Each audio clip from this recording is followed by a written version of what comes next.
As a subscriber to the Vinegar Syndrome packages, every once in a while you get a great film that you never heard of before, never seen before, and you're just amazed by how great it is. Unfortunately, that's not the case for this. Stay tuned.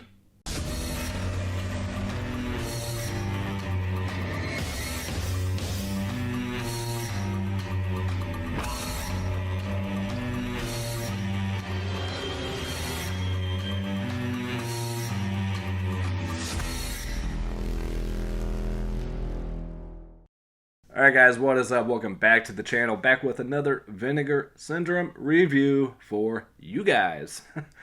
I watched this shit so you don't have to.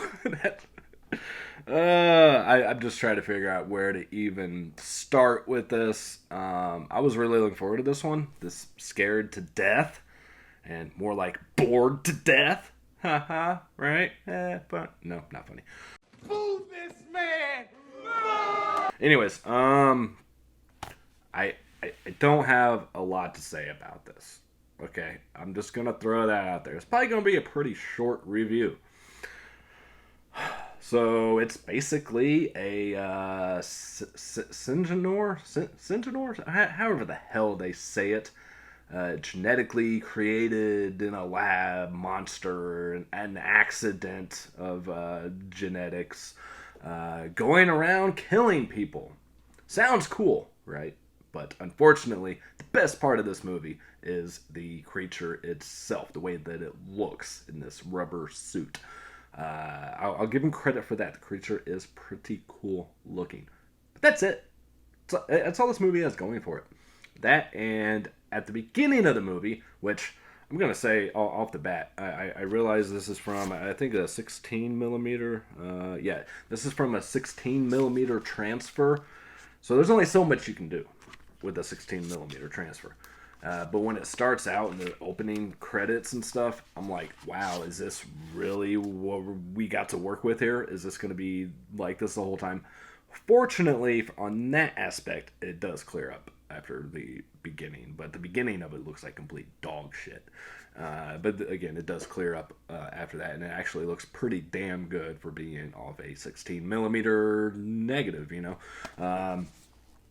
and you get opening boobies right after the credits, or right during the credits. One of those. You get opening like side boob. Yeah, you see everything right there. You're like, all right, cool. 80s slasher creature feature. We got boobs already. All right, this is gonna be cool. That's it. Just watch the opening and you're done. And you get the opening too. I'm like, man, is this something to do with like Pennywise in the sewers here, man? What's going on? Maybe they drew inspiration from this movie, because this creature lives down in the sewers.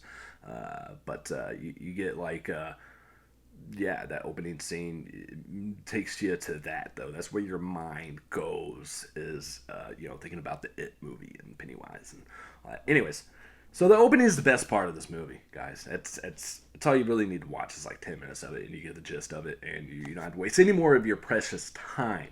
Okay, so it's this Senegor, however the hell it is, this creature, just goes around and kills people. Why? I'm not really 100% sure. I know it's going after the spinal fluid of people.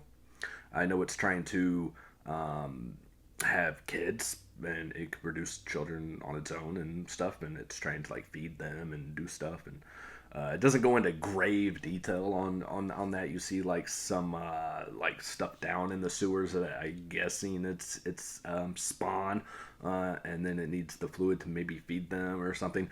I don't know, because I just didn't really care enough to really find out. And I don't even know if the information's out there. But anyways, they don't really go into that in the features either. So the kills are lame as fuck. Most of them are off screen, and it just shows you the aftermath of the kills.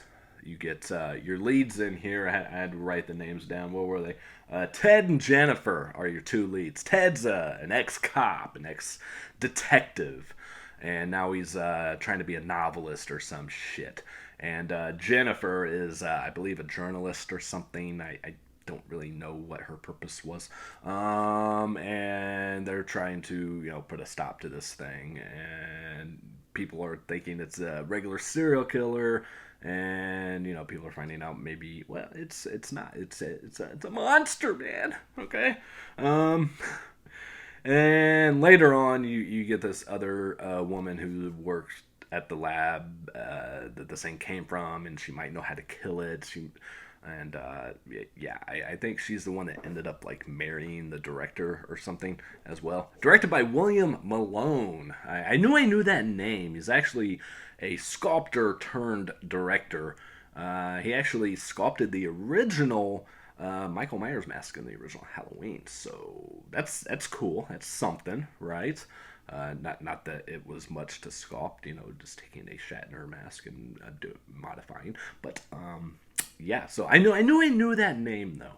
That's the only name I knew in here. It's terrible acting, which is expected. It's a 1980 horror film. Okay, I can get past that.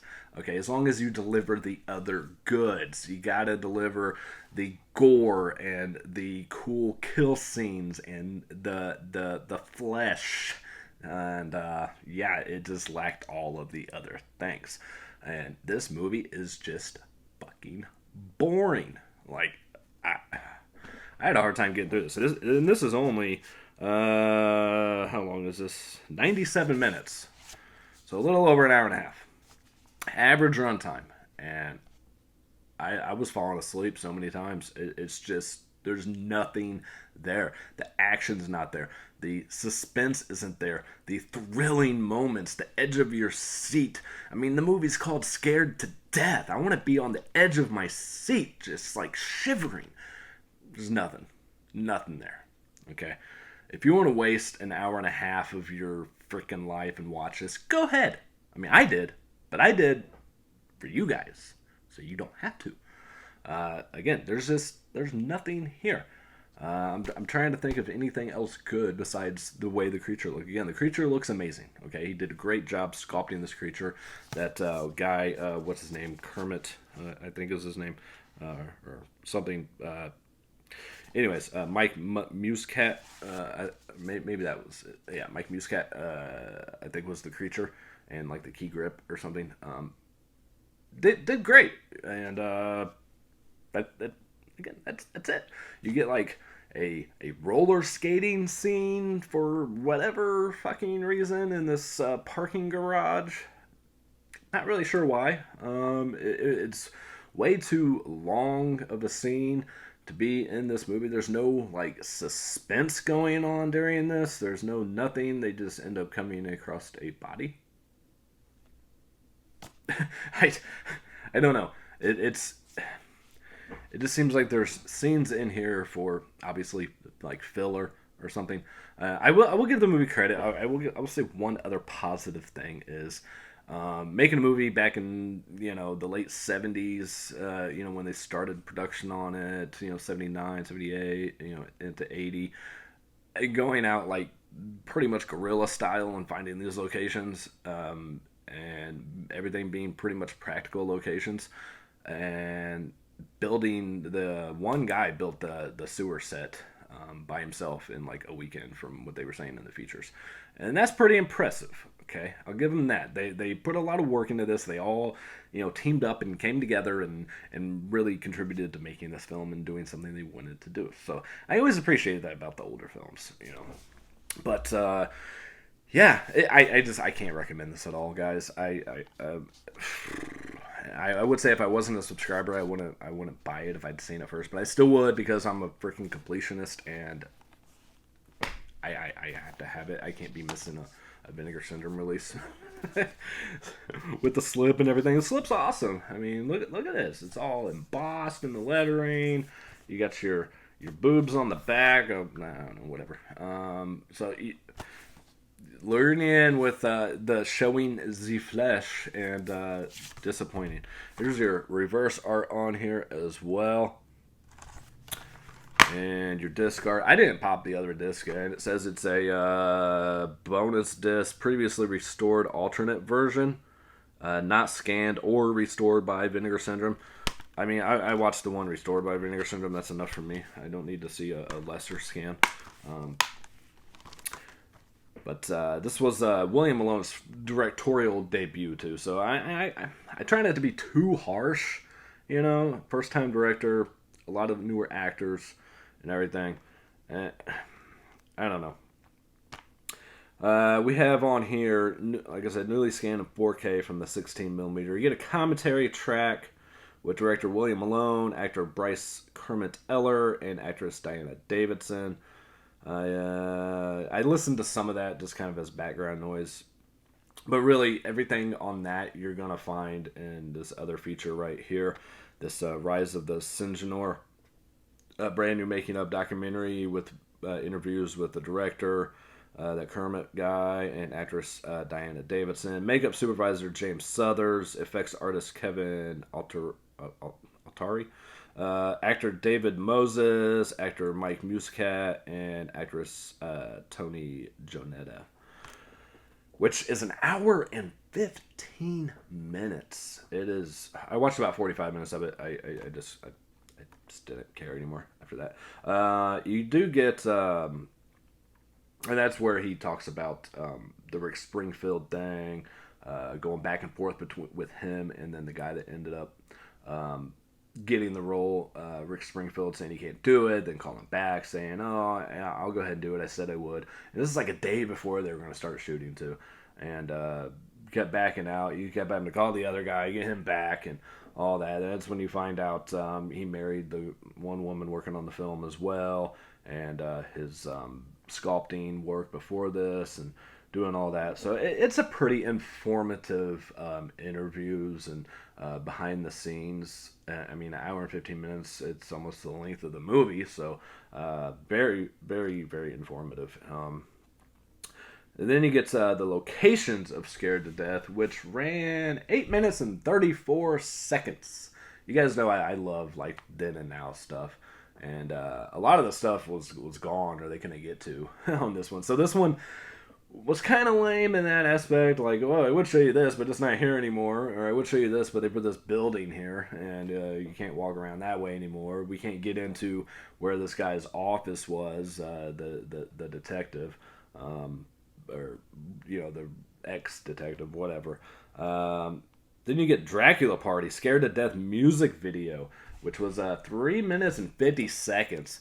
I kind of dug the song. I'm not gonna lie. That's probably the best part of the movie right there. It's kind of nifty, little tune there. Of course, the reverse art and all that good stuff. Yeah. So you had, like I said, an ex-cop and like this journalist or whatever she was trying to bring this thing down, and then you have his cop buddy who brings him back, you know, because they really need his expertise and all this to bring this thing down. And just, I don't know, the dialogue is just terrible in this thing. And it's not even so much the acting, it's the written dialogue that they had to work with is just bad. Like I said, I like bad movies, guys. I love bad movies. But they gotta be entertaining. And this just wasn't entertaining at all. Lack of gore, everything. I don't know. I know I screwed that name up on who was in the monster suit. I think it was that Kermit guy. Mike Muscat was the I think one of the workers in the sewer, I think.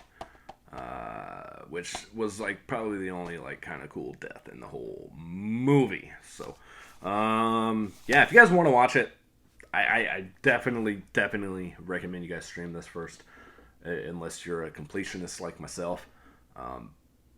Not worth the blind buy. Definitely not. I don't know. And if you love this movie, if you like this movie, that's awesome. I'm glad you do, because it needs fans. I'm just not one of them. Okay? Not every movie needs to be saved, Vinegar Syndrome. Okay? You guys don't have to go out and save every movie from the 80s that anybody ever made so that we can watch everything in fucking existence. Okay? We don't need everything rescued.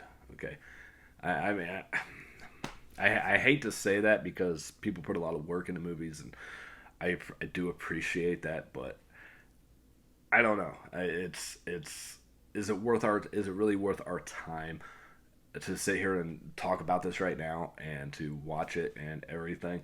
Is it really? I mean, you're bringing the name of the movie itself back to light, but is it worth it? What do you guys think?